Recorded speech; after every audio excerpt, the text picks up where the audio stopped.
Hi, I'm Hillary, the SheSEER. 5-year-old Michael Monkey Vaughan was last seen near his home in Fruitland, Idaho on July 27, 2021. 5 days later, I became aware of his case and I did my first reading. A year later, I did a second reading where I specifically asked to channel his alleged abductor. This was 11 months before Fruitland PD would publicly name 4 people as suspects or persons of interest in this case. FYI, so much of what I received in these 2 readings has already been powerfully validated, and it was actually these validations that gave me the confidence to start sharing my gift with you guys on YouTube. So in a way, this channel exists because of Monkey. So I've combined and organized my notes from the 2 sessions, and I'm going to read them. Then I'm going to share my psychic opinion on what happened to Monkey, and then I'm going to share 16 powerful validations in video clips and pictures. So be sure to watch till the end and prepare to be blown away like I was. Now let's get into it. Pause to read my disclaimer. This video is for education and entertainment only. Everything's alleged. It's just my psychic opinion, not fact. I see Monkey eating an orange popsicle. There's a reference to the 4th of July. There's another reference to 2 weeks, and I'm not sure what the significance is of that. Michael's energy tells me and shows me I miss laying in my mommy's arms, lap, being cradled, and watching TV on the couch. He says she will be very angry, mad. I hear a woman saying he will be found. I see like a gold medallion necklace. I later realized this was his mom, Brandy. I feel his energy shows me a vision of monster trucks. This was also later validated that Monkey loved monster trucks. Snoop, I hear, MJ says. This is something I hear him say, but I'm not sure what it means or why. I have a vision of him pushing a skateboard by with his hands by him as he's squatting on the cement wearing a yellow t-shirt. He also shows me something like a water park. He makes me feel he's playing at a water park or playground splash pad. I did this session before his mother Brandy mentioned there was a splash pad nearby that Monkey loved to play at. Also, police would later indicate an unknown man was photographed there, and also another man, who is currently a suspect in Monkey's disappearance, was at the splash pad the day of Monkey's disappearance. In my notes, I wrote, I see a man with a t-shirt with cut-off sleeves and a baseball hat, possibly a southern-type accent, in a truck. I see him opening the door of the truck and saying something rather boisterous or having a gregarious attitude. It feels like this accent may have been fake. I noted that it was weird I heard those specific words, boisterous and gregarious, and that this had a liberal arts vibe. To me, that means the man was putting on an act and not speaking the way he normally does. Monkey's energy told me my daddy knows him. I think this is something the man told Monkey so he would get in the truck and go with him, so he would trust him. I heard he was led. I asked myself why this happened, and I heard money. I'm getting the second reference to a barbecue grill party, possibly around the 4th of July. In my notes, I wrote, I feel like a man did this. The next thing I wrote was just 24th. Stay tuned for crazy validation with this date. When I discovered this, I was completely mind blown. In a moment, I'm going to show some clips from an interview Jonathan Lee Richards did with now named suspect Brandon, and it's a wow moment, I promise, so stay tuned. I got some other visions that were all validated. The craziest was in my first reading. I wrote beer in a gold can. Another was a German Shepherd dog. The other was a truck, and I saw what I thought might be a megaphone or box on top. I wasn't sure, but I knew it was some kind of customization. I also heard the phrase, down by the river, and those validations will be at the end. I did the second reading. I specifically tried to tune into the abductor of Michael Vaughan, and I got the following description. 200 to 220, 6 feet. I saw him wearing a light blue shirt and a white hat. I felt he was a mechanic. I also described my vision of Michael's abductor. Lighter brown hair, almost has some golden, a little rough, not clean shaven, has some gray and facial regrowth on his cheeks. Regarding his appearance, he says, I don't give a F. Wait till you guys see the picture of this guy. I'm going to show you. I tried to communicate with the energy of Monkey's abductor, and I asked the question, where do you live? I heard a response, but I had trouble making out exactly what he was saying. It sounded like Livingston or something similar to Liverpool. I heard, I moved.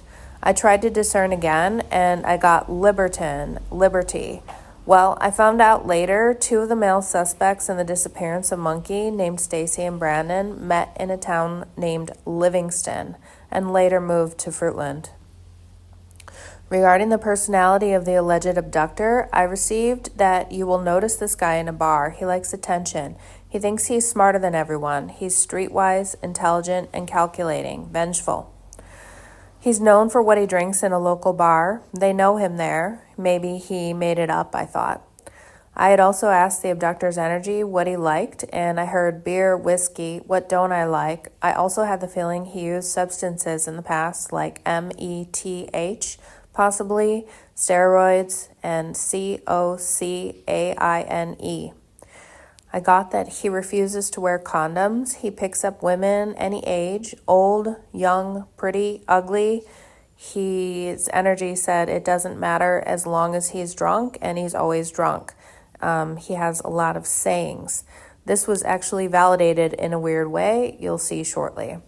I also got that he had an attitude like a bartender, meaning he doesn't give out information about himself. He's secretive. Like if you ask him a question, instead of answering, he asks you a question. It's like they're hiding something and masking it with social charm. I also had a vision of a map with a pin dropping. I wrote in my notes it went somewhere far off to the left like a pin drop on a map. At the end, I'm going to show you the map of where Michael was abducted and where the now suspects were living at the time. I wrote I was feeling something happen close to home and then being dumped in a ditch about 20 miles away off a rural county road. I wrote it was possible Michael was hit by a car or thrown out of a car. And I want to clarify that. I had a feeling of a car accident being involved with Monkey's passing. It came up twice. However, I also saw an actual abduction, so that was confusing to me. In my second reading, I wrote something that I think explains the car accident aspect of this.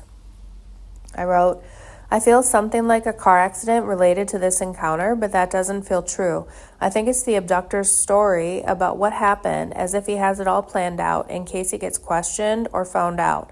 But it does feel like it was premeditated, like I have the intention to hurt this kid and cause mom or female energy pain. I was picking up in these readings as a female energy, and I just assumed it was the mother. But as information's come out later, there's a female suspect involved, and I'm changing when I'm clarifying my notes. I'm saying mom. It also could be a female energy.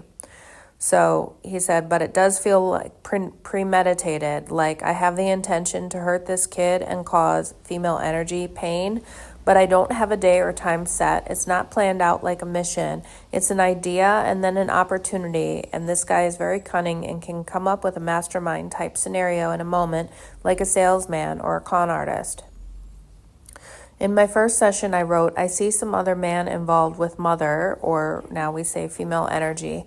I see a letter or possibly a confession, handwritten or signed, feels like an interrogation room.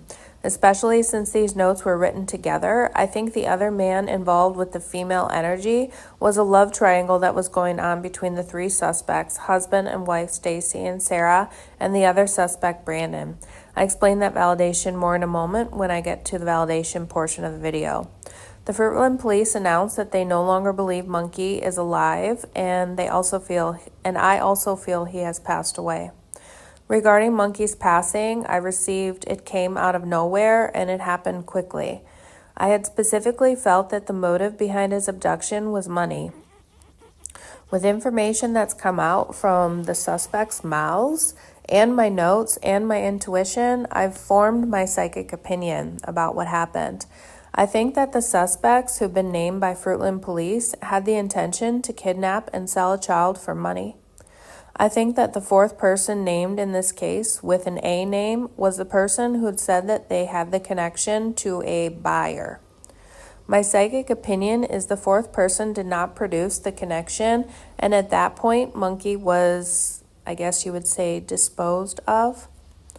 I have to be creative in the way I say things due to the way YouTube's algorithm is.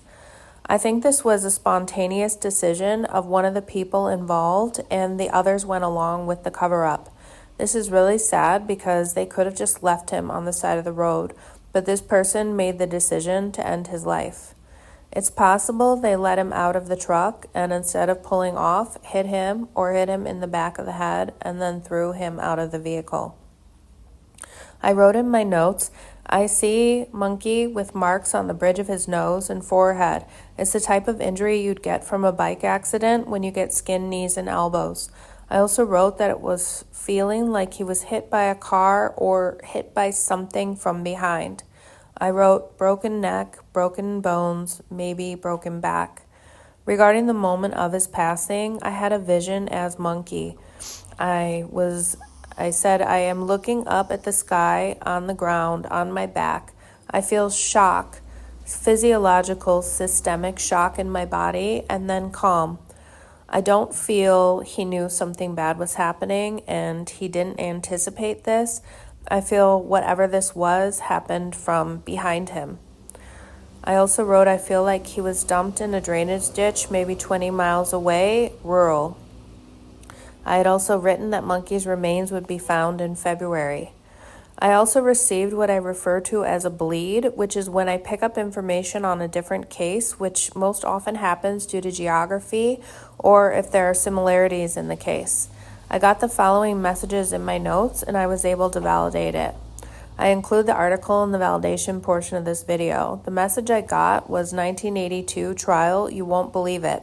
I believe the message was referring to a 9-year-old girl, Daralyn Johnson, who was abducted in nearby Nampa, walking 6 blocks to school, and she was later found deceased in a drainage ditch by the Snake River. There is a possibility that my notes, when I'm saying he'd be found in a drainage ditch, it's possible that that's coming from the bleed, but at this point, I just have to stick with what I initially got. So now stay tuned for the validations. Okay, so validation number 1. Remember when I said I see a man with a t-shirt with cut-off sleeves and Monkey said he was playing at a playground splash pad? Well, as you can see, investigators are trying to identify a man seen walking through the splash pad area of Crestview Park leading up to the time of Michael's disappearance. The man is described as a white male adult in his late 20s to early 30s, seen wearing black shorts, a white t-shirt with cut-off sleeves, dark-colored shoes, and a hat. So when this came out, I was like, oh my gosh, cut-off sleeves? That's exactly what I had written. So what do you guys think? Who do you think this is? Check out validation number 2. This is a description of when I tried to channel Monkey's abductor. I got lighter brown hair, almost has some golden, a little rough, not clean shaven, has some gray and facial regrowth on his cheeks. Regarding his appearance, he says, I don't give a F. If you guys can see, this is a picture of one of the named suspects, and he's definitely got some golden. He's also, in the second picture, you can see he's got facial regrowth on his cheeks. So I was like, whoa, that is pretty clear. Number 3 validation. Remember I had just written beer in a gold can? Well, check out this picture. This is one of the named suspects in an interview with Jonathan Lee Riches. And throughout the whole interview, he's drinking beer in a gold can. Validation number 4. So in the second reading, when I decided to try to channel the abductor of Monkey, I got that he was a mechanic. So this is another clip from Jonathan Lee Rich's interview with one of the named suspects, and listen to why he says he was with the other suspects living at their house at the time. Yeah. And then that is why I was there at all ever for any reason, is to help them with their oil change business, because I did that before and I'm good at it. Okay, validation number 5. This one was huge to me. So I wrote in my notes, I feel like a man did this. Then the next thing I wrote was the 24th. Sometimes things just don't make sense until they make sense. Listen to what the other named suspect in this case says about the 24th. And this kid has the same birthday as me, June 24th. Oh, wow. And this kid has the same birthday as me, June 24th. Oh, wow. Validation number 6. So remember I kept picking up a barbecue grill party, possibly the 4th of July vibe? I got that more than a couple times. Well, one of the main suspects, he describes what they used to do, how they used to hang out together, and it sounds a lot like what I was picking up on. Barbecue grill party. And we do a little barbecuing, drink a couple beers, whatever. Yeah. And then after that, that was pretty much it. Did how much did they pay? Validation number 7. I heard down by the river. So this is actually another clip from the same video where one of the suspects talks about what happened the night of Monkey's disappearance when they returned to the neighborhood and supposedly allegedly discovered that Monkey had been abducted. Sarah, we got in her little Toyota car and drove to the gas station and drove around after we got out of the pickup, and then tried to look in the field to see if he went down by the river or if he could be out just wandering lost. And that's what hit my mind first. Validation number 8. I wrote, I see a truck with a megaphone or some box on top, maybe some kind of customization. And as you can see in this clip, the neighbor of the suspects has a truck with a light bar on it, and that would look very similar to what I described. And he also talks about that in reference to the night that Michael Monkey Vaughan went missing. And did this and that and came back. And then right when we got back, Carson had his pickup next door with a light bar on it. Mm-hmm. So I said, hey, we need to start this up and kind of go look in the neighborhood and the farmer field and the river. We got to go find this missing person report that just came out, Validation number 9. So this one is a crazy one, guys. So he asked Brandon what they did earlier in that day. And remember, I had written things about a car crash, but it didn't seem real. It seemed as if it was part of a story if they got questioned or found out. Check this out. And we went and did kind of a YouTube video that day where we were trying to make music and kind of like a car crash scene. Mm-hmm. And we went and did kind of a YouTube video that day where we were trying to make music and kind of like a car crash scene. Mm-hmm. Validation number 10. When I was channeling the abductor, I asked, where do you live? And I heard something like Livingston or something that reminded me of Liverpool. I heard I moved, Liberton, Liberty. Well, Livingston was really close because actually Brandon and Stacy, the two of the suspects, met at a job when they both lived in Livingston. So Livingston, and they later moved to Fruitland. So I don't always hear things correctly. It's very difficult to capture exactly what's being said, but this one was pretty close. Validation number 11. Remember I received the information about the alleged abductor that he refuses to wear condoms, he picks up women any age, old, young, pretty, ugly, doesn't matter, as long as he's drunk, and he's always drunk. Well, one of the named suspects, Brandon, is rumored to have been having sex with Sarah in hopes of giving Sarah and her husband, Stacy, a baby. Validation number 12. I wrote, I see some other man involved with mom or the female energy. I believe I was picking up on the alleged love triangle between suspects Sarah, Brandon, and Stacy. Sarah and Stacy are married, and Brandon was staying at their house at the time. Validation number 13. I wrote, it went somewhere far off to the left like a pin drop on a map. So as you can see, here's the map of where Michael Vaughan went missing and where the suspects lived at the time. So I had written that it was off to the left, and it is. I'd also written that I felt something close to home, and then that his remains and body was dumped far away, and that is also kind of validated because the police believe that he was buried in the backyard and then he was moved to a different location. Validation number 14. I wrote, I see a letter or possibly a confession, handwritten or signed, feels like an interrogation room. Well, one of the suspects, Stacy, stated in an interview with a YouTuber that he gave police a tip during an interrogation with his lawyer present that Monkey was buried in his backyard. He said he was offered a deal of 15 years plus 7 probation if he told them where Monkey was. And I have a little video clip here. The credible tip came from Stacy. During the course of this investigation to date, we received credible information that the remains of Michael Vaughan could be found in the backyard at 1102 Red Wing Street in Fruitland. As a result, the Fruitland Police Department obtained a search warrant for the residence along with the front and backyards. Validation number 15. I wrote, I see a German Shepherd dog. Cadaver dogs alerted on the backyard of the suspect's residence, and these dogs alerting to the fact that there was human remains in the backyard at one point is a really important part of this case. The Idaho Mountain Search and Rescue Mountain States detection dogs deployed multiple certified human remains detection dogs on the property, all of them alerting to the presence of human remains. Validation number 16. So this is what I call a bleed, and it's when I'm trying to pick up information on a certain case, and I pick up on a case maybe because the geography is similar or the circumstances are similar. And so I wrote 1982 trial. You won't believe it.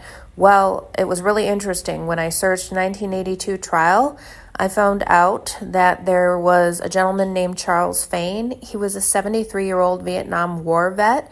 He spent 18 years on death row for the murder of 9-year-old Daralyn Johnson of Nampa, which is a town nearby. And she was kidnapped while walking to school. Her body was actually found in a drainage ditch along the Snake River. He ended up being freed by DNA evidence 4 days before his scheduled execution, and his only compensation was a pair of dungarees and a bus ticket. So this later led to legislation where when someone's wrongly convicted, they receive some kind of compensation, because this was like a crazy story. Imagine being on death row for a murder you didn't commit, and then 4 days before you're executed, you're freed by DNA. So it was really crazy. And I also find it to be interesting that she was in a drainage ditch along the Snake River. So it is possible that the drainage ditch aspect of the information that I received regarding Monkey could be part of that bleed, but I just have to go with what I get. This is the latest update on Michael Monkey Vaughan's case as of May 2024. So there was an article March 1st, 2024 posted by KMVTV, KSVT from Fruitland, Idaho. The case of missing Michael Vaughan of Fruitland has been ongoing for almost 3 years, and now the case is being handed over to the Payette County Prosecutor's Office. According to KBOI, Fruitland Police Chief J.D. Huff has forwarded the case to the prosecutor for the second time, saying they believe there is enough evidence to show that Vaughan's body was once buried on the property of Sarah and Stacy Wondra. About a year ago, Fruitland Police said in a press conference after the search that they had discovered evidence that Michael's remains were likely buried in the backyard at one point, but have been since moved to an unknown location. Chief Huff told KBOI that their investigation is ongoing and tips and leads are still being worked, but the case is in the hands of the Payette County prosecutor. So I've listed the number. If you have any tips, if you have any info, the investigation is still ongoing, and I'm just sending lots of love and light out there for Monkey. So I'm really curious to see what you guys think about this reading. If you guys have your own theories about what happened to Monkey, if these validations were surprising to you, I'd love to hear it. Please don't forget to like this video. It's really important for the algorithm. Comment, let me know how it's going. I'm really happy we're building such an awesome community here. I'm going to get back to uploading weekly videos, so I know some of you guys are going to be really excited about that. And I just wanted to thank you guys. Thanks for being here. Thank you for supporting me. There's a link to buy me a coffee if you want to leave me a tip or whatever. I'm probably going to buy a Thai iced tea with boba. So thanks, guys, and I'll see you in the next